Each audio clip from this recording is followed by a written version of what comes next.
અધિકારીના આક્ષેપ મુજબ અધિકારીએ તેમની સાથે અશોભનીય વ્યવહાર કર્યો હતો, જેને પગલે કોલેજ પ્રશાસન હરકતમાં આવ્યું। આ મામલે સત્યતા જાણવા અને જવાબદાર સામે કડક કાર્યવાહી કરવા માટે કોલેજ દ્વારા 3 સભ્યોની એક તપાસ કમિટીની રચના કરવામાં આવી। હાલ આ કમિટીએ સમગ્ર ઘટના અંગે ઝીણવટભરી તપાસ શરૂ કરી તપાસ રિપોર્ટ આવ્યા બાદ કાર્યવાહી કરાશે।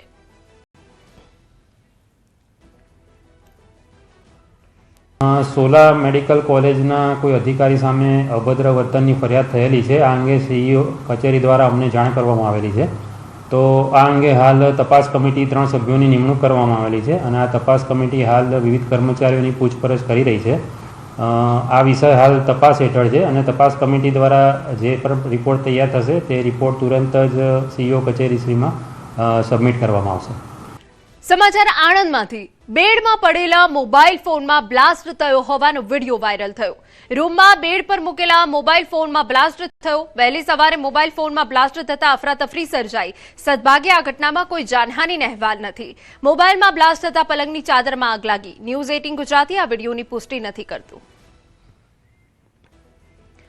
તો બેડ પર પડેલા મોબાઈલમાં બ્લાસ્ટ થયો, જેના કારણે ચાદરમાં આગ લાગી ગઈ, પરંતુ મહત્વની વાત એ છે કે આ ઘટનામાં સદનસીબે કોઈ જાનહાનિનો અહેવાલ નથી, પરંતુ જે વિડીયો વાયરલ થયો છે તેને લઈને ન્યૂઝ 18 ગુજરાતી પુષ્ટિ નથી કરતું, પરંતુ મોબાઈલમાં વિસ્ફોટ થયો છે।